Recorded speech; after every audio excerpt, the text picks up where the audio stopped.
It is lovely to see you in our symposium, and we are very happy that you accepted to be our guest at Alternative Education Symposium here in Istanbul. We hope that we would have chance in the future to have you face to face here or live. Because of the time difference, we couldn't make it, but we are still so happy that you accepted it. This session is about the experiences of alternative approaches during the time of pandemic. And we would like to ask you, what do you think about alternative approaches? They say that since alternative education generally has a structure that is more popular in finding creative solutions for different learning environments. And from this point of view, do you think that it will be possible to say that alternative education brought more practical solutions during the pandemic period, specifically for democratic education or concerning all the alternative approaches? What would your opinion be on this? Well, you know, our website is educationrevolution.org. And I think it can be argued that in some ways the education revolution just happened. And the way that it happened was with the pandemic, people were scrambling to find a way to still have their education. And we had been planting seeds all over the world for 30 years with homeschool resource centers and alternative schools. And regular homeschooling. And so people had those as models. But what they discovered, well, it can be argued that homeschooling went from 3% to 96% overnight. Yes. And so what happened was that people discovered that they were not necessarily tied to the local assigned school. Maybe 2 billion people discovered this around the world. And so that is, to me, was the beginning of the education revolution actually happening. Now, it will be a slow process, but the fact is, as people come to roadblocks or things they don't like, they'll say, well, wait, I don't have to do this. There are other options. I just found that out. And so that is beginning to happen. So it was very interesting to see how this was rolled out. The people in the regular state school system only knew one way of doing things, which is the way they do things. And so what they put on video was themselves droning along, doing their talks. And somehow or other, they thought that's what people wanted. And it really wasn't.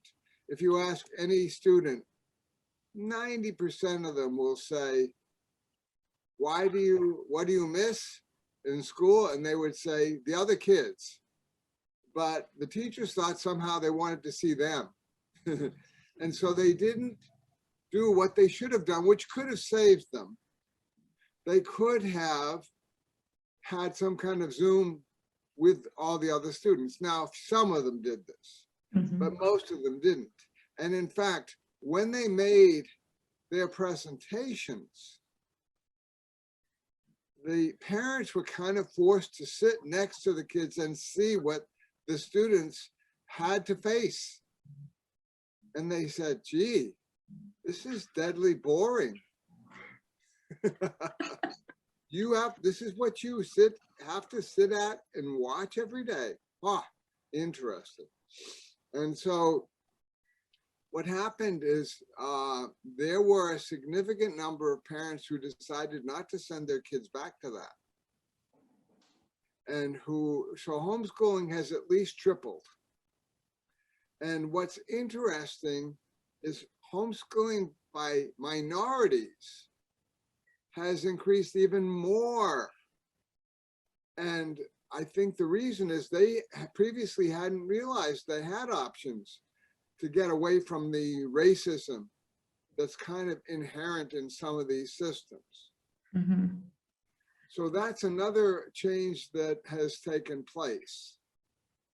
So we don't know where this is going to go, but I think it's very significant what's happened.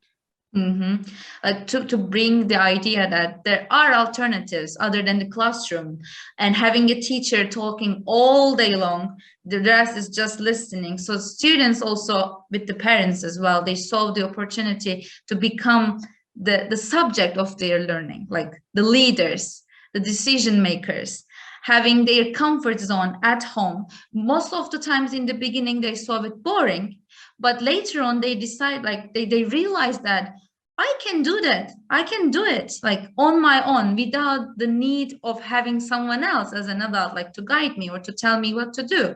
I am the decision maker here. So it's the process.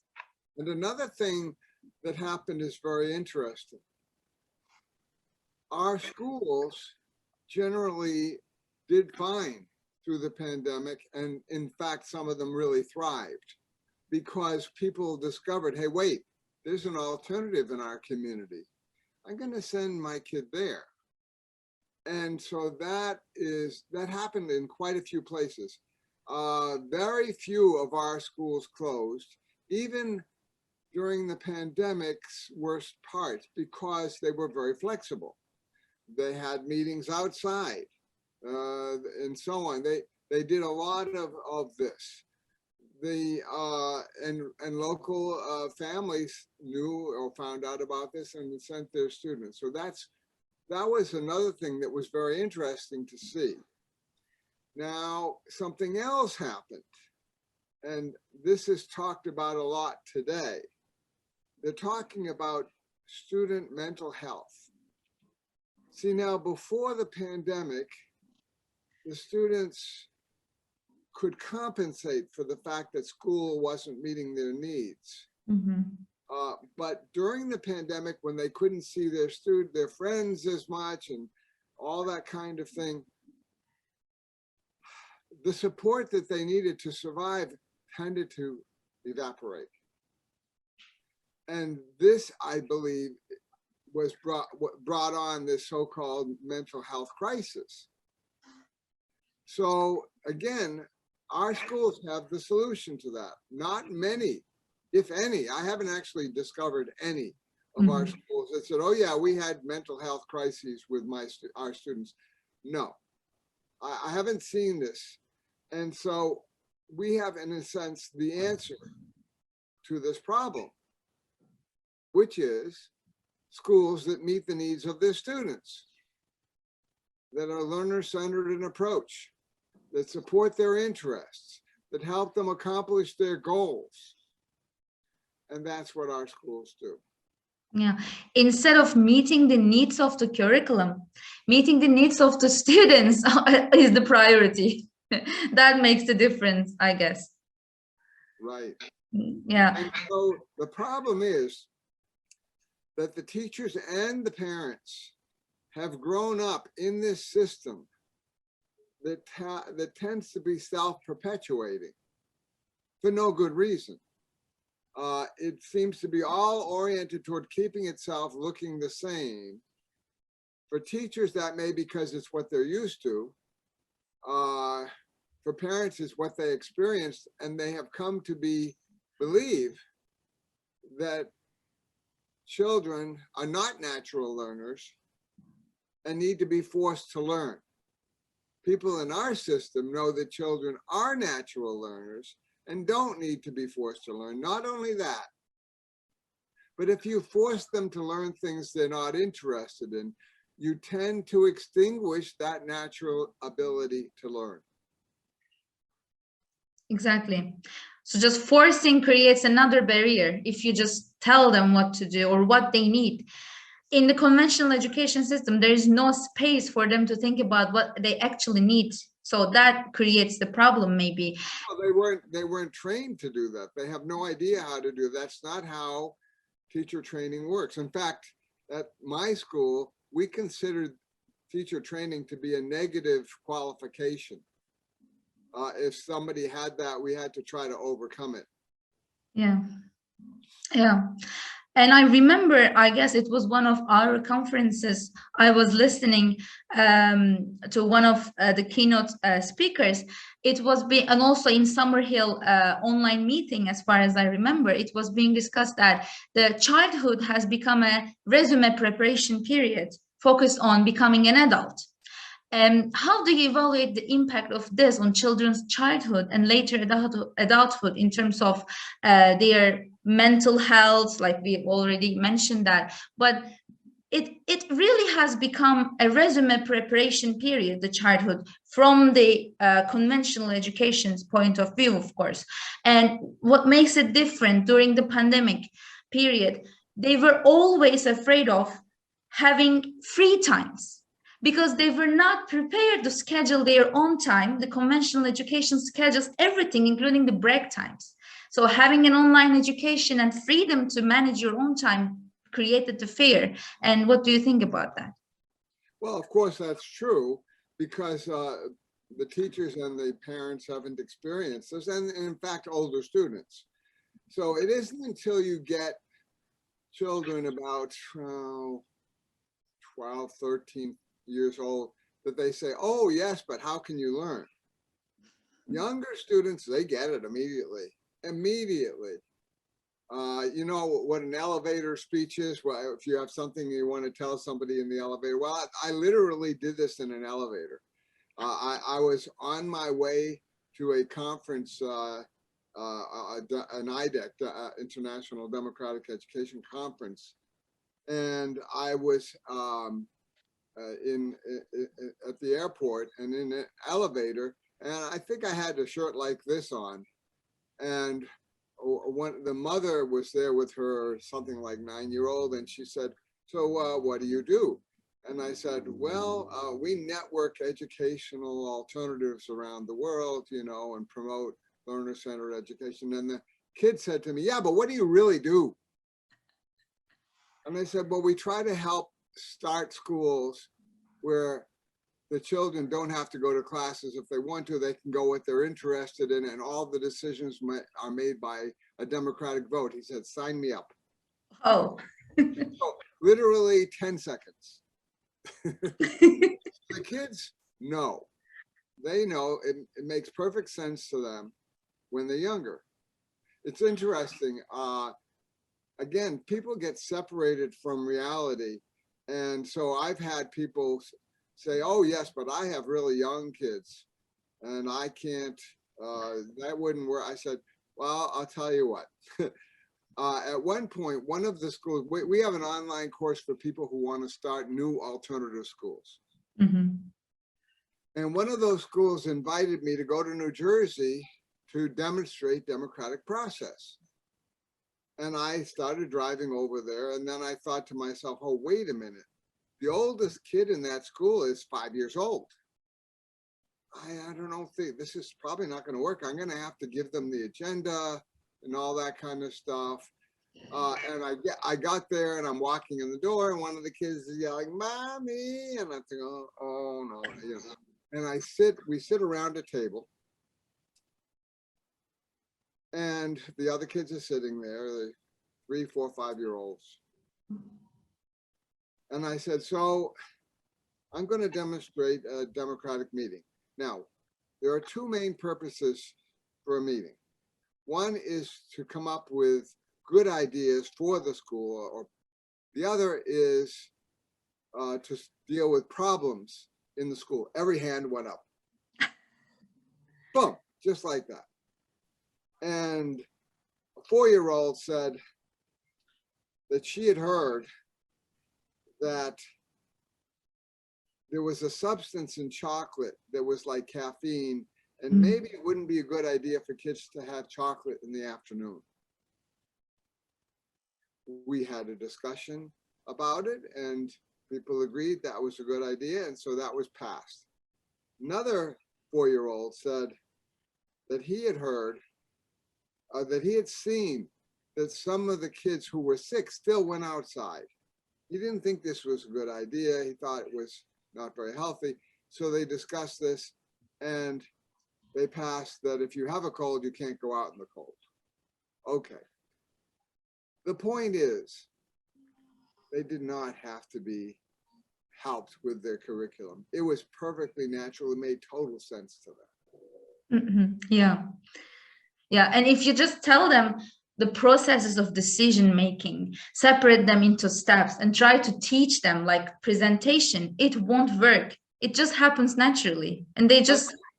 Yeah, by the way, we have a video of that whole session. On YouTube? Well, it's on our website.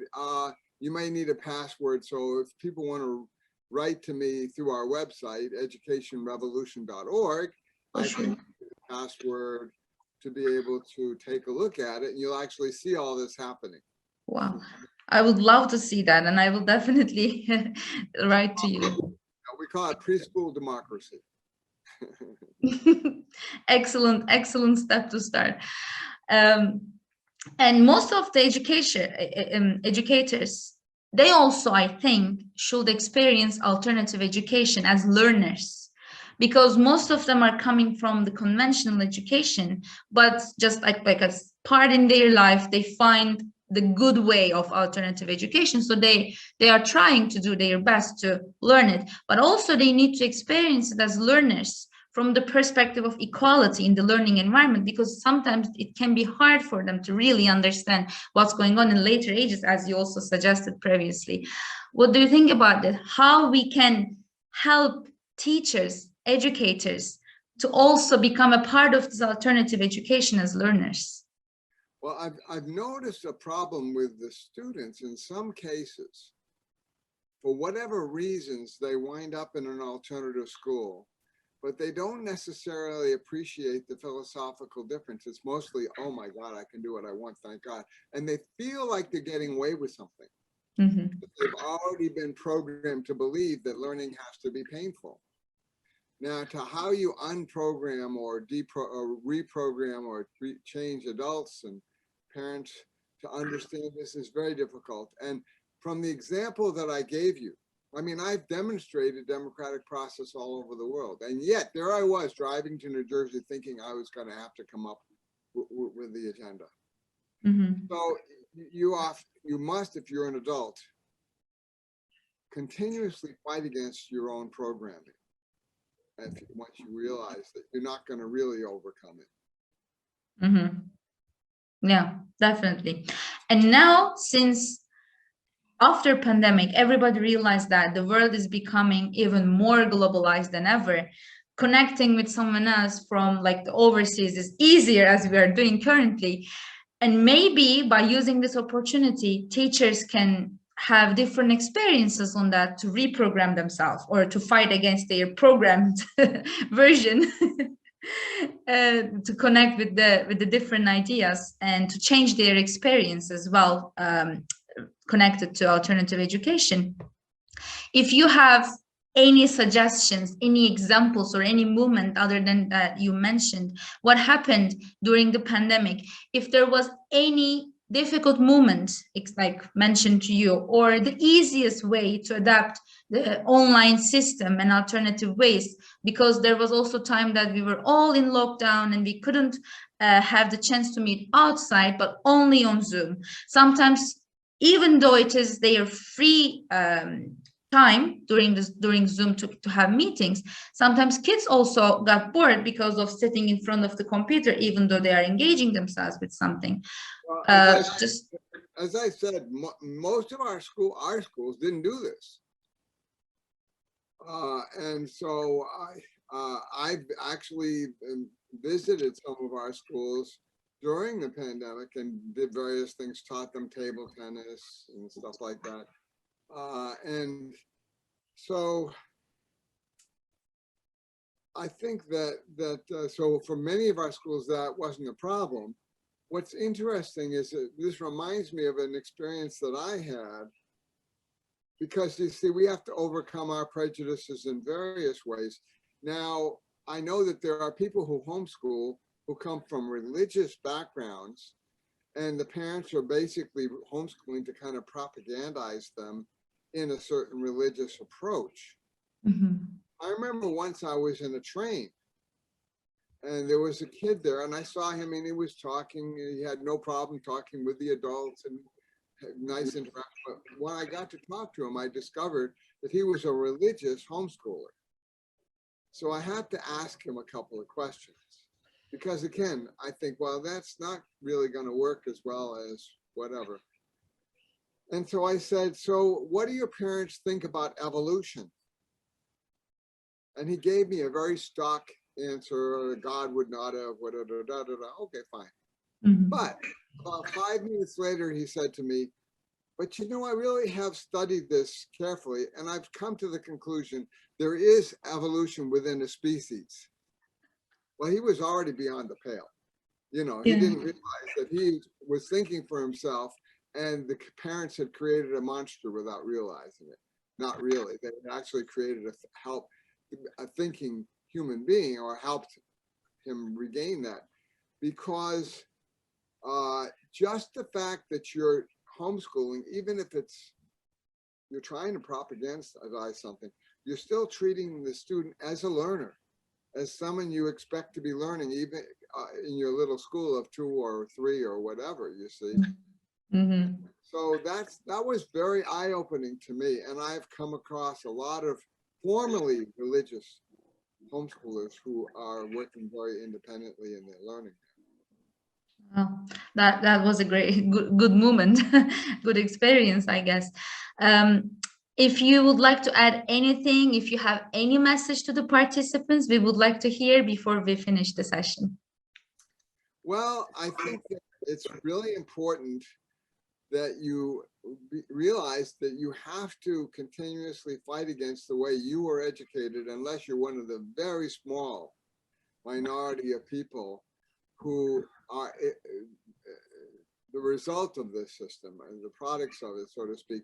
One example of that is Zoe at Summerhill, who went to Summerhill, and her kids went to Summerhill, and will take over from her.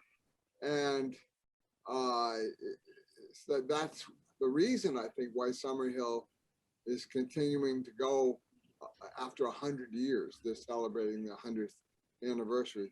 There are just a few other examples of this, not many. So if you're another person who has started something or is trying to start something as a result of reacting to the bad experiences you had, you know that this is somewhere in your program and you have to fight it. And so that's one of the things I would leave people with. Well, thank you so much. Thank you so much for your time.